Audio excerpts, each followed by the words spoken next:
In today's episode of Getting Geeky with Game Relief, I sit down with Ben from New Comet Games to talk all about Ultimate Dinosaur Fighting and the expansion on Kickstarter. Then we'll see what's on Kickstarter. But first, a message about our sponsors. This episode of Getting Geeky with Game Relief is proudly being powered by Toresh Games, who are bringing Serpent Master back to Kickstarter the first of next month. Serpent Master is a card-driven abstract board game for 1 to 4 players where a player must keep their serpent on top to win. Plus, they're doing a giveaway with us, or a few of them in fact, over there at thegiveawaygeek.com. Enter today and back their Kickstarter on the 1st of August.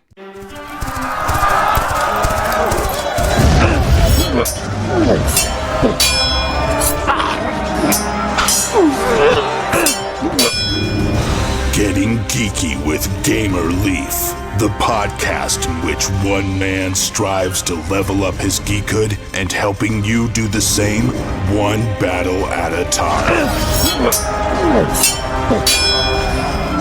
Now, let's get geeky with Gamer Leaf.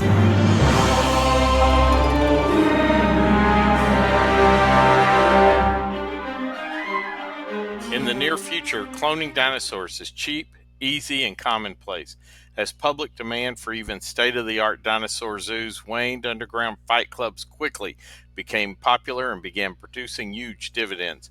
Trainers began making highly illegal genetic modifications to their dinosaur stock. Numerous high-profile accidents drive calls for international cooperation and regulation the new industry. With millions of dollars involved, several countries began to legalize prehistoric pit fighting. Specialized training schools appeared, and soon, dinosaur fighting was legal worldwide. The Ultimate Dinosaur Fighting League was formed, and in just a few years became the world's largest professional sports organization. The most successful dinosaurs and their trainers are some of the world's richest, most famous, or infamous celebrities in the world.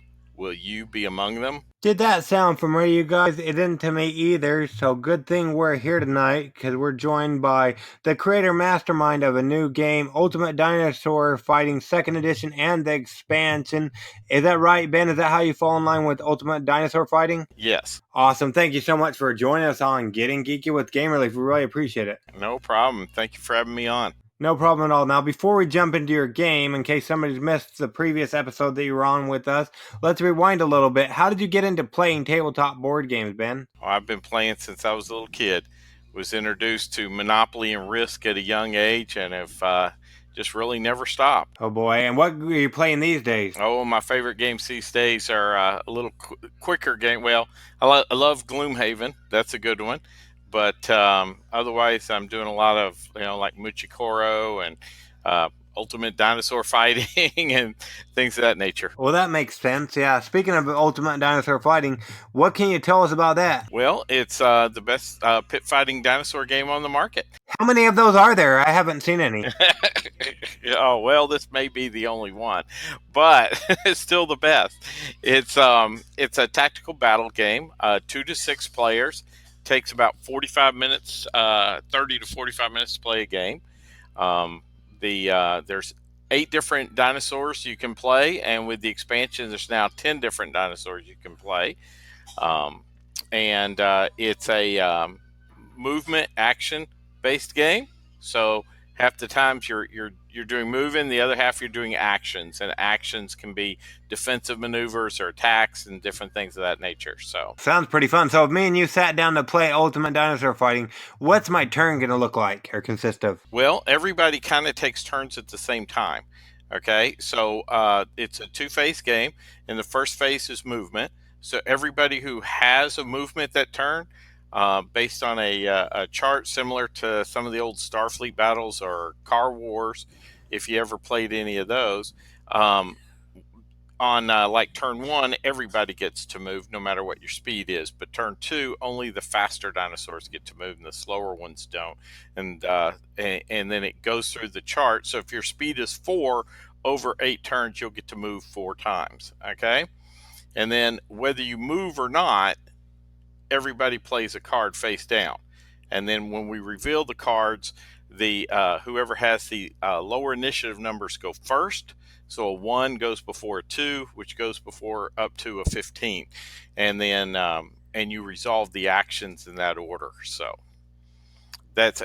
everybody's kind of playing at the same time. There's no really downtime to it, and there's no player elimination. When the first dinosaur dies, that kicks off the end game, and it's a victory point based system. So the more damage you do or dinosaurs you kill, the more points you get. So if you just hang back and try to come in at the last minute and win, chances are you're not going to. Okay, yeah, I was about to say, so if I die, I could still end up winning, but you said probably not. Oh no! If you die, you can't win. That's that's a rule in the game. Even if you have tons and tons of victory points and you die, you still cannot win. But you can come in second. So Oh, good. That makes a lot more sense. Okay, that's good. Yeah, it looks like a pretty fun game. So during playtesting of it, was there ever anything you had to scrap because it just wouldn't work? oh yeah, well this second edition of the game. When I was making the first edition of the game, we went through phases and phases and phases of scrapping stuff and trying new things until we got something that worked. I mean, we were at one point using a full poly set of dice that was just confusing to a lot of people, down to where we're at now, where it's a simple D6 on each side when you attack or defend. Um, but yeah, we changed a lot of stuff up, and balancing was crucial. I wrote a computer simulation and would fight these guys a million times each to get the numbers just right and get them balanced. So I'd say all the dinosaurs have a very good chance, 45, 55% chance of beating any other dinosaur in the game, straight up. And then it comes down to your play style and whether you can maneuver your opponent. And that's what it really comes down to. The and going from first edition to second edition, the actual basic rules didn't change. We did a little bit of tweaks to balance things, and then we one of the annoying parts of first edition was they had little victory point chits, and we got rid of those, and now we have a victory point track, and it makes the game actually flow faster, and it's better. Well, that's always good to make it a little bit better. Yeah, and we revamped all the artwork all across the board, so it's awesome looking artwork. We're really proud of it. So. There you go, awesome. And so I imagine all the dinosaurs have different asymmetrical powers. Oh yeah, oh yeah. Every dinosaur, while the basic rules are the same and everybody's using the same action deck, every dinosaur fight's completely different, and they all have a unique custom attack that's completely different than any other dinosaur's custom attack. And then, of course, you can add mutations and text on them and stuff like that if you want to get into the more advanced part of the game. And those are, of course, different for each dinosaur. So anyway, yeah, it's every dinosaur fights differently. If you try to fight two the same way, it won't work. So Okay, and now it's like that the moral dilemma. Like if somebody asked you who your favorite kid is, who's your favorite dinosaur and why? oh, wow. It's tough. Because I do love playing them all. I have the one I think's the strongest, and then and that's I think the Stegosaurus is the strongest. He's one of the harder ones to play, but if you can master him, he's extremely strong. But I love playing the Raptors, the Velociraptors. They're just fun. They're definitely not overpowered. You have to really know what you're doing to win with them, but you can. They're just more difficult to win with than the others. So. And do they all have lasers? I'm seeing on your Kickstarter page people with lasers or fire breathing and different things. Okay, well, those are the mutations and text you can add on. So you can play the game with just straight dinosaurs with none of this extra stuff on it, or that's like another layer to the game that you can add on. And if you want to play a campaign version of it, then they get those as they progress in the campaign. So. And does that come from the expansion or anything, or that's just something that's always been there? That's in the base game. The base game came with came with the rules for the campaign, and came with 12 texts and 12 mutation cards. And then in the expansion, we're going to add 6 more of each. Okay, so that sounds pretty cool, awesome, and yeah, it just looks like a really fun game. Scrolling through your Kickstarter page, like you said, they revamped the art. I really like the art for the game. Yeah, thanks. A gentleman by the name of J.E. Shields did it. He does great work out of Austin. Awesome. That's really good that you're able to find a good artist and everything. That I really make a game pop and stuff. So that's good. Well, he's actually owns the game and loves it. He approached me when I was selling out of the first edition and said, "Are you planning on making a second?" And I said, "Well, I was thinking about it." And he said, "If you do, give me a call. I'd love to do the artwork." And so we cut a deal, and right then and there, and redid the entire game and the expansion as well. So really proud of where it's at. There you go. Have a fan do the art. That's doesn't always happen, I don't think. Nope, not always. Well, there you go. That's pretty nice that that was able to work out for you. Now, when it comes to Ultimate Dinosaur Fighting, the second edition and expansion, what makes your game pop is when my audience should go check out the Kickstarter, and if they like what they see, Ben, back it today so it can become a reality. Well, I mean, it's got metal miniatures in it, which is something you don't find in games anymore. But it but the weight of the miniature really gives you the feel of when you're playing the dinosaurs. And the base game is only $50, and the expansion is 20. And the expansion is compatible with first edition. The artwork won't match, obviously, but it's fully compatible. And uh, but yeah, it's just a great fun game. I mean, we have a playthrough there. I think at the bottom, it's a 5 player playthrough that me and some friends at work did at lunch one time. 5 players, the whole game took about 15, 16 minutes. Now, these guys that know what they're doing, they've played before, but still, it went really, really fast, and it's just a lot of fun. And matter of fact, I was sitting there, told them beforehand, I said, I don't want a lot of thinking and moving around. Just let's have a good time with it. And they were still thinking and they were strategizing and stuff. But it was a great game. So, and I think it comes through if you watch that bottom playthrough video. So, That's good to hear. Yeah, that's always good when you can play a fun game. It sounds like it doesn't really. People with analysis paralysis aren't really affected or whatnot. It'll still be pretty quick. It sounds like. yeah, I mean, once in a while you will get someone who just, oh, if I do this and he plays this card, and if I do this, he'll play that card. Eventually you just got to make your move and move on. It can happen, but it's pretty rare. And so, but that's with any game, right? Any game you can have that situation come up. So, um, but to me, I've played the game, God, I would say over 200 times now. Not a single game has been a repeat. Every game is unique and different. And I still love playing. I played today, as a matter of fact, and had a blast. So, That's good to be able to have some replayability. So that's good. And you talked about a campaign mode. What's that? Is that like the final? What is it? Um the final four or something like in basketball or something? But you're dinosaurs. no, actually, so the way the campaign works is you get a group of players together who want to do a campaign, and you draft dinosaurs. And so you have a stable of dinosaurs. And then whenever there's a fight, you get to pick which dinosaur you want to have go into it. And your victory points turn into experience points. And then your dinosaur moves up level and he gains training and he can gain mutations, he can gain techs. And then if you get them up to a level, whoever can get a dinosaur to a level 5 and beat another level 5, then they win the championship. So it's just kind of a different version you can play, so you can put a little more, personality into your dinosaurs instead of just a one-off. Okay, yeah, that sounds pretty cool. So that's awesome. So yeah, anybody who wants to go ahead and check out this great game, make sure you head on over to the Kickstarter page that'll be shown in our show notes. Check out Ultimate Dinosaur Fighting, the second edition and expansion. They'll be on Kickstarter through the 15th of August. Now, we don't want to keep you all night, Ben, so mine is coming there to your hometown to stalk you. How will people go about keeping up with you and what you're doing over there at New Comic Games? Well, you can always follow us on Facebook, or if you go to newcomicgames.com, you can. Oh, sorry, my dog's getting a siren nearby.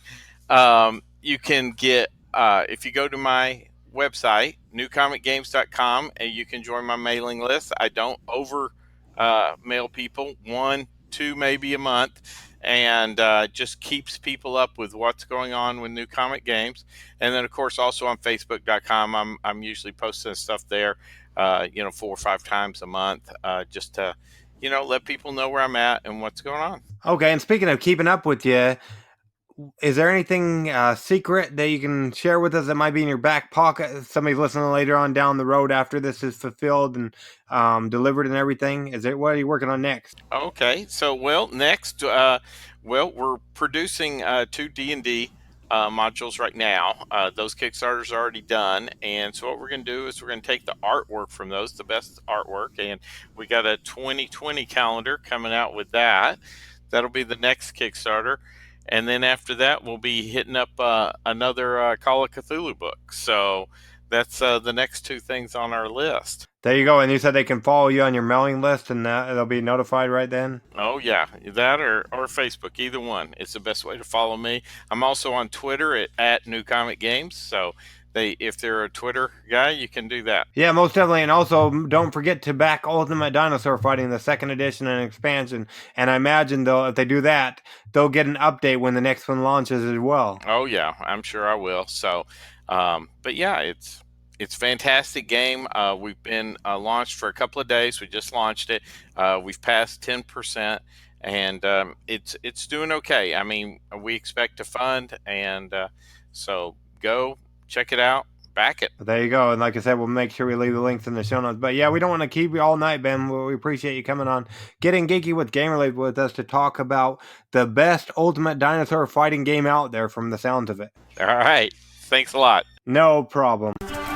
Wow, that game sounds exciting. If you want to do some Ultimate Dinosaur Fighting in the second edition and expansion just like myself, make sure you're back their Kickstarter before August 15th.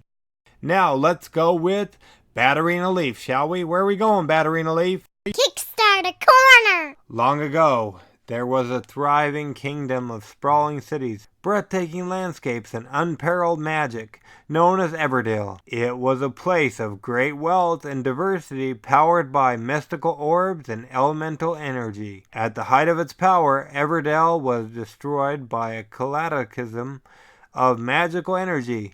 Left in ruins, the realms of Everdell were forgotten. Sound familiar to you guys? Well, good thing I'm here then. In the game of Dwellings of Everdell, you control a faction of mythical beings returning to Everdell to rediscover its treasures, harness its powers, and ultimately build dwellings. It won't be easy. Other factions have the same intentions, and powerful monsters still lurk in these forgotten lands. If you dare enter the Dwellings of Everdell, then you'll be able to enjoy this great worker placement, tableau, engine building, area control game that features dice-driven battles, unique factions with special powers, and highly interactive gameplay. Each time you play, the game will be different.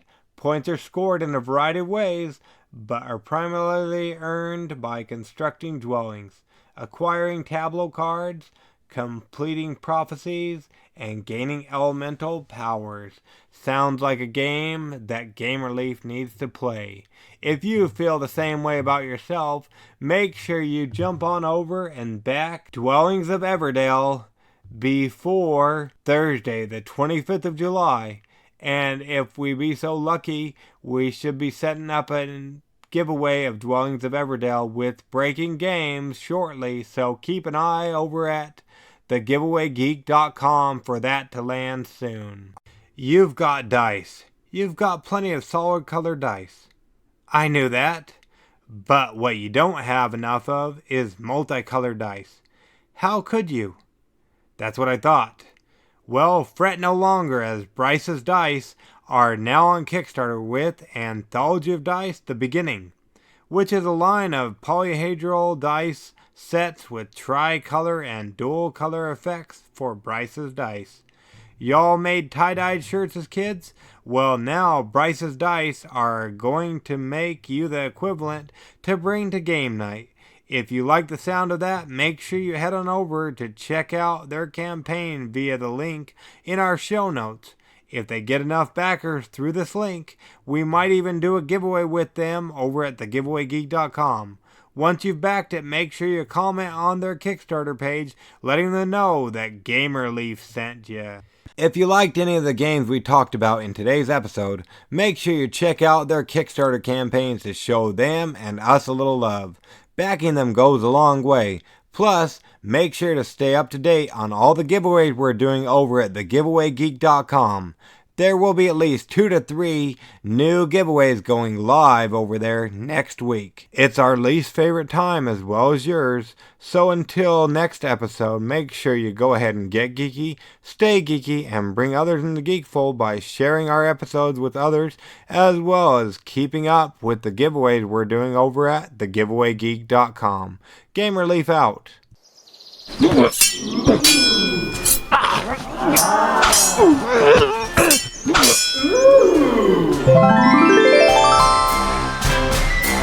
Gamer Leaf levels up. Tune in next week to see if Gamer Leaf's luck holds up.